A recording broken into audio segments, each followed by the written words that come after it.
After hours of numbing suspense and uncertainty, Wing Commander Abhinandan Varthaman is back in India.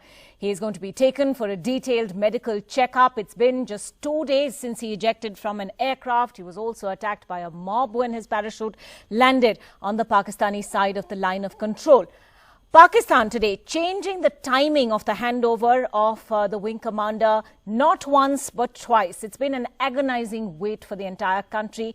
Finally, almost as though that moment had been scripted for primetime television, we saw those images of Wing Commander Abhinandan Varthaman accompanied by Indian Air Force's Group Captain Joy Thomas Kurian, the Defence Attaché to the Indian High Commission in Pakistan, waiting stoically on the Pakistani side of the border as those images were beamed for the world.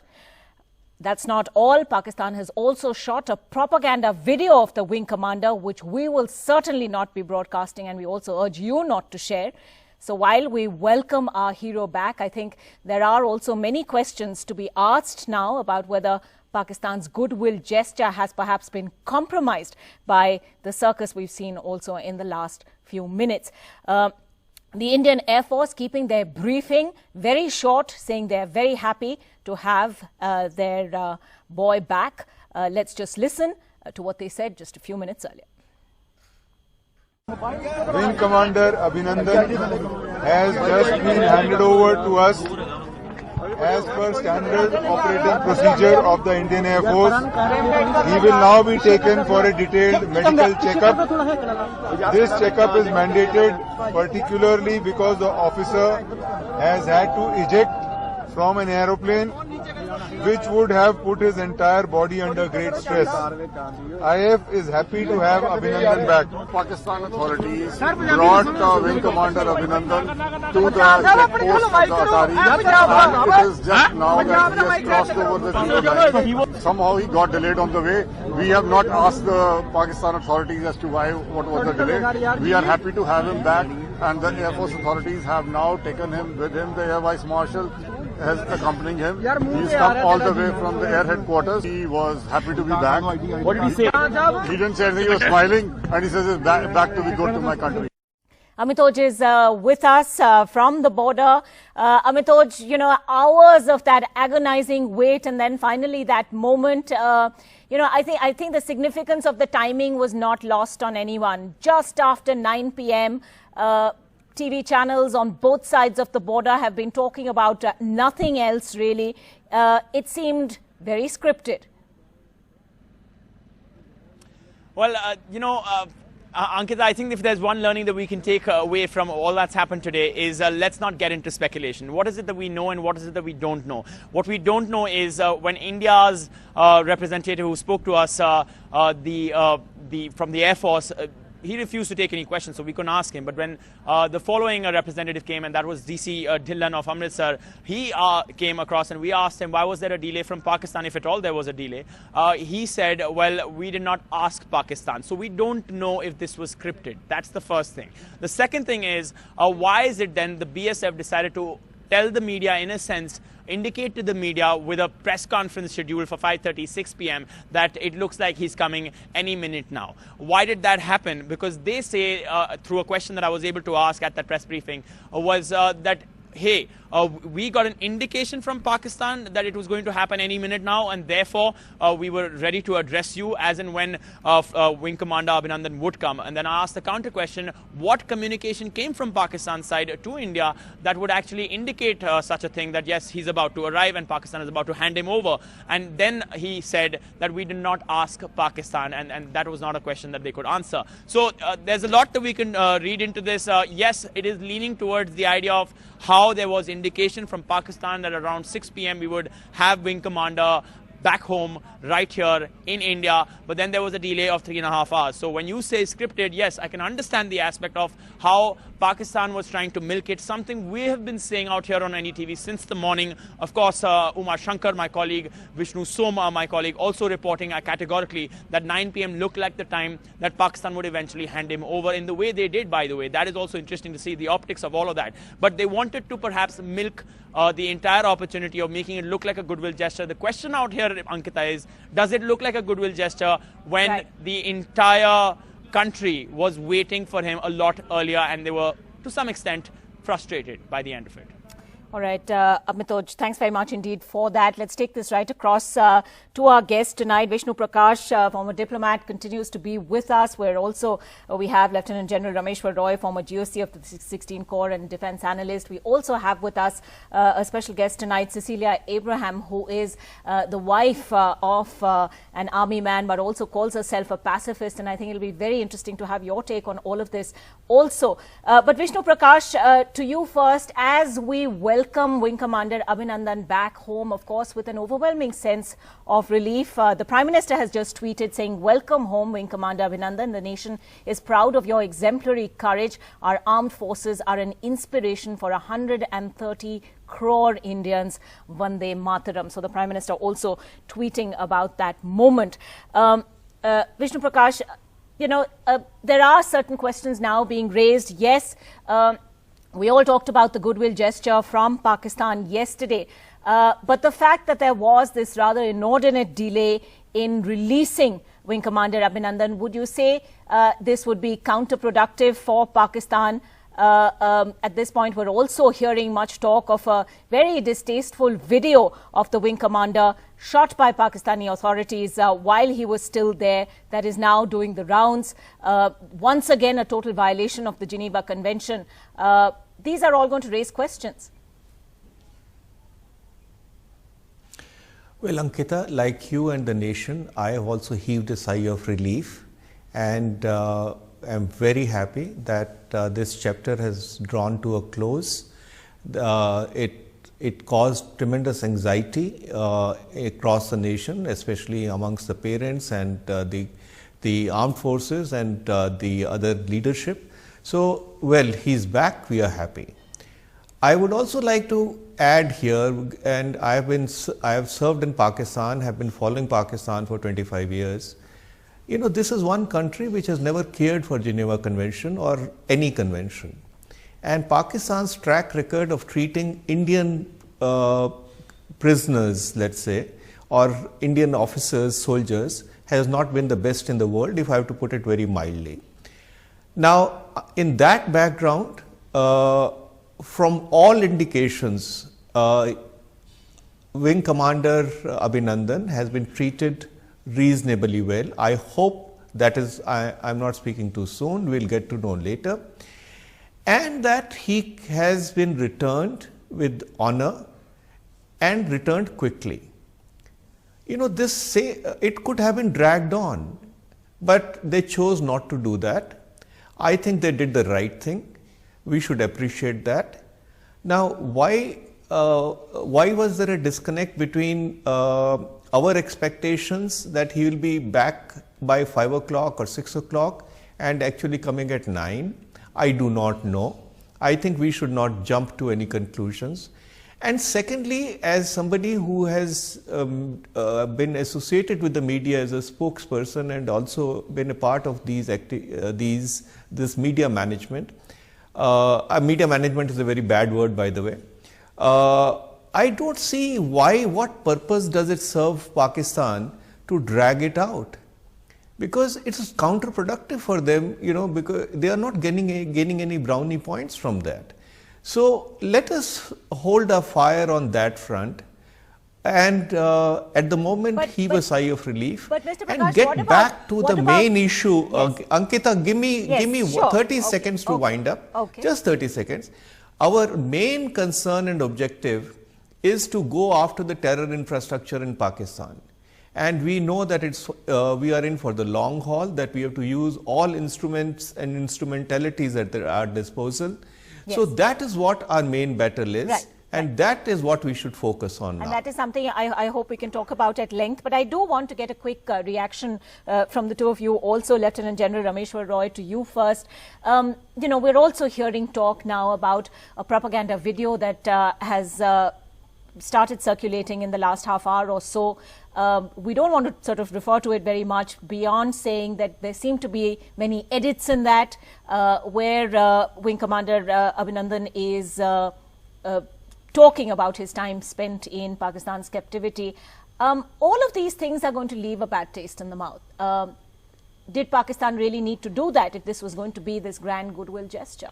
You see, Ankita, the basic issue is that first of all, if like we see it now, it has been a very happy ending to this entire trauma of nearly 72 hours.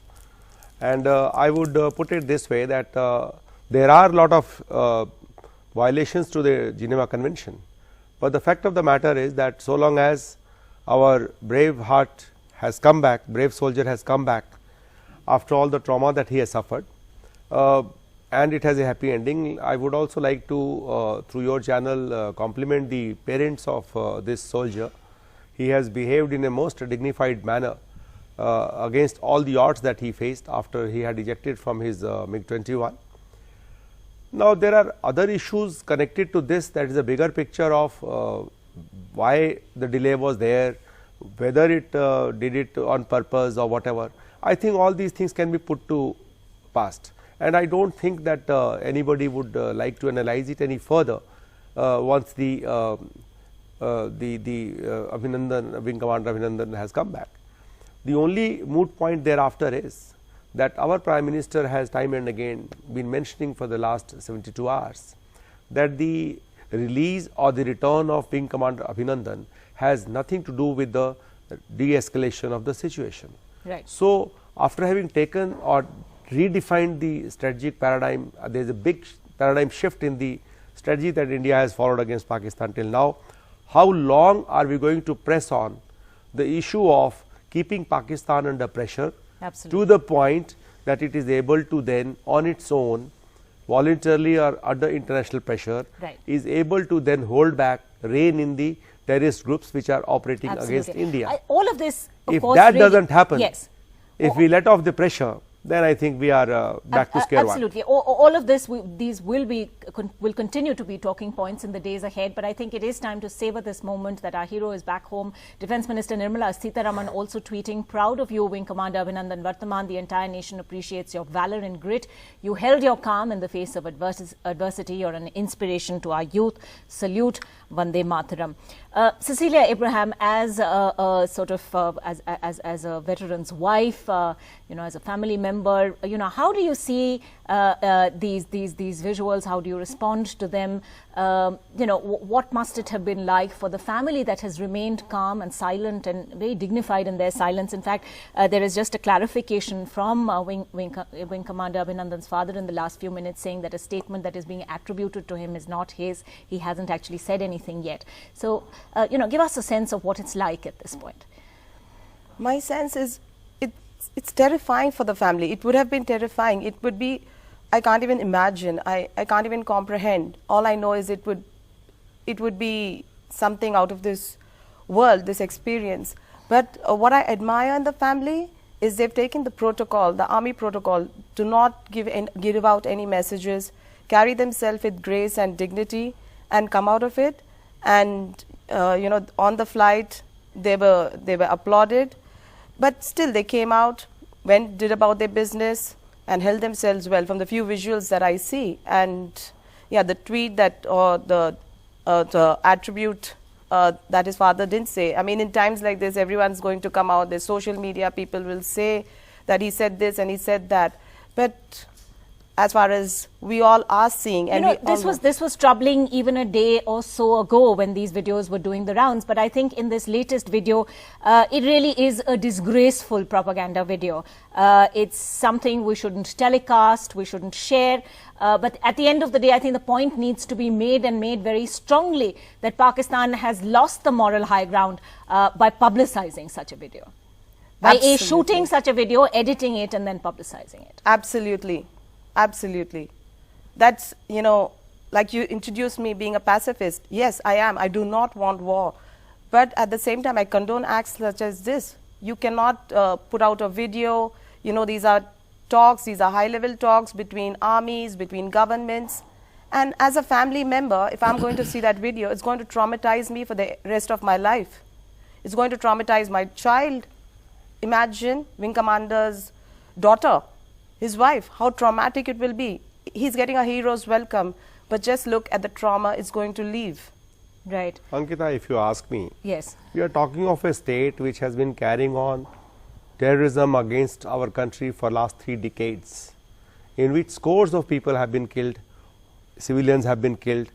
If such a state has got involved with circulation of these videos, right, I would call them at very low end of the spectrum, whatever they have done. But what they are doing, the bigger issue of terrorism, on which they still want us proof from us, they want evidence from us, which we have been offering ever since Bombay and ever since so many other terrorist strikes that have taken place.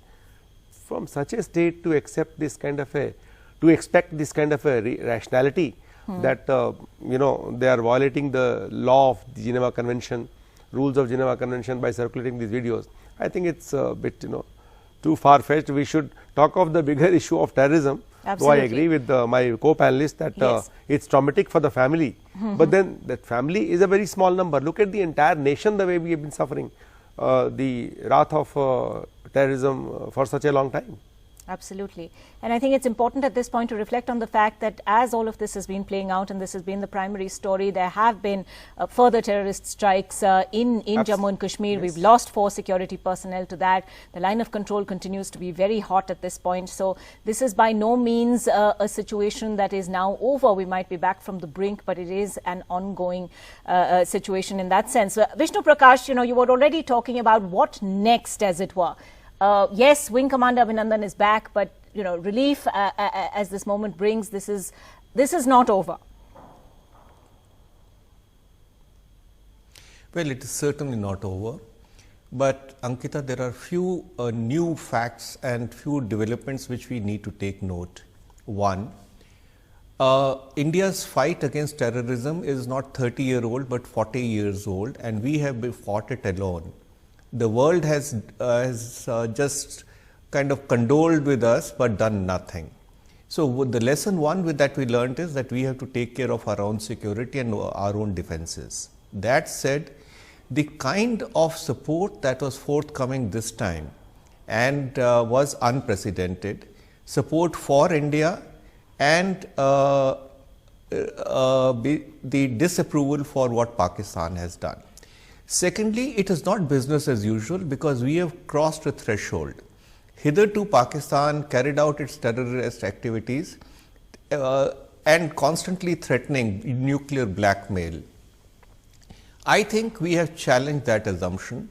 What we have conveyed to Pakistan is that there will be greater costs than what it thought there would be. Has Pakistan learned the lesson? Not at all.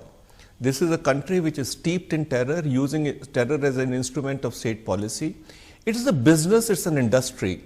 And unfortunately, as we all know, I don't have to repeat it, the de facto power lies with the armed forces and the deep state. So we are in for the long haul. We need to stay the course. I don't think we have any illusions about Pakistan. We are not wearing any rose-tinted glasses. And we will be taking the international community along because all said and done, Pakistan is a major state, a nuclear powered state, and we need complete and total coordination within our country and outside to take on the adversary. Ankita? Yes. Lieutenant General Roy, you know, how important is it for India to keep the messaging on point when it comes to terror and keeping the pressure up on Pakistan? We've been doing that successfully so far. There's been a lot of talk about crossing the Rubicon, you know, drawing crossing a particular red line. Does Pakistan also now have to understand that there is an altered strategic context where perhaps more and more India is relying also on other countries and their support in this in what has so far been an asymmetric battle? Ankita, point here is if we go by the past experiences, I would say that messaging alone is not going to make Pakistan do anything. We have to go beyond messaging. And when we talk of beyond messaging means the pressure which has now been built up, the kind of international support that India has got, the kind of resolve that country has shown, and we've been talking about this paradigm shift in the strategy, that we are proactive now and we want to keep this kind of a pressure under the nuclear threshold. The Western world talks of nuclear threshold, and that's what they are worried about. And whereas we have shown that no, we are not worried about that. So unless this pressure is kept up, And this pressure is kept up to the point that it actually becomes, or it actually makes Pakistan pay for what they do, each of these actions. That means we raise the cost. I don't think that just doing this kind of an action and then letting them off is going to make any difference. It didn't do it at the time of surgical strike or any other strike. We've been seeing it for last 3 decades. So what are we talking about is, yeah, I'm coming to that, that we need a kind of a policy framework to take on our neighbor called Pakistan, which has been sponsoring terrorism on our land for such a long time, and that policy framework should involve that once we have given this messaging, we put a caveat on it that look, we have done this much now, should we do this again, we would go next level higher. Right. Now the onus is on Pakistan. Should they wish to push it to next level of escalation, then let them do it and we will push it to next level. So therefore, what I want to say is that whatever action we have taken now of airstrikes, we need to put a caveat on it. All right, we have carried out the airstrikes as a reaction to Pulwama, we done this, but next time you do it, then we would take the escalation to next level. Right. Unless we keep raising this escalation ladder or raising the bar higher and higher, again it will be back to business as usual. That's what I would like to say. You know, Cecilia, you've given us a very different sort of viewpoint today. One of your articles was republished today, where you say war is a failure no matter who wins. And I think it's interesting to also have that point of view put across today. What were you thinking of when you wrote that? And in this present situation, do you feel that there is perhaps still something to be said for that point of view, given that you are an army soldier's wife and, as you say, a pacifist? Point one is, yes, you know, there is something to be said. We can say I am anti-war and pro-military, as we said, and I do think in this situation there is a lot to say. I mean, I'm a normal citizen, ma'am. I'm a normal citizen, an army wife. I mean, I leave the thinking of military strategy to the officials. But what I think is, in my daily life as an army wife, what I saw was, you know, I saw the 1965 war veteran wives. I've seen kids who've lost their father. As part of our duties, as part of the Army Wives Welfare Organization, this is what we see. And it just changed me. When I was not an army wife, I didn't think about it. But when I saw it, I was like, really? This is what happens? So, yes, being an army wife, I was actually open. It opened my eyes to seeing the horrors of war. And the little war horrors that I saw, I don't like it. And I request governments to please start a dialogue. I have no big words, I have no big diplomatic words to say at the moment, except that I'm a mom, I'm a wife, and if my husband were to go to war, it would tear me apart. I mean, war should be the last option at this point. We have lots of things to think about. So I speak on behalf of the citizens of India also. Right. I mean, those who want peace. Think about your army men who are going into war. We've lost 40 men already. Are we ready to lose more? I don't want to lose even one more. No one should be a widow. No woman should be a widow. No child should be fatherless because a bomb came in. Right. I think, you know, we all take your sentiments on board. I will take a very quick break at this point, but we'll be back. We'll talk more about Wing Commander Abhinandan, the man as we know him, as what we found out in the last couple of days, his bravery in the face of such a taxing situation. We'll have all of that when we come back on this day when India welcomes its hero back. Well, if you haven't been glued to your television sets this evening, the big story, Wing Commander Abhinandan Varthaman is back in India. He's being taken for a detailed medical checkup. We also heard the Indian Air Force give a very brief soundbite there, saying they're very happy to have him back. It's been an agonizing wait through the day, Pakistan changing the timing of the handover, at least on 2 occasions, before we saw those images you now see on your screen. A picture of poise, of dignity, of stoicism as he walked across. Now, this, of course, has been a perception battle as much as it has been about anything else. And Lieutenant General Rameshwar Roy, if I can ask you a question about that, as we see these visuals, the fact that this happened at a particular time when clearly the TV channels of both countries were sort of, playing this up to the hilt, as it were. In all of this, who finally won the perception battle? I don't think we should talk of the perception battle being won, because whatever Pakistan has done, it is purely as per the Geneva Conventions.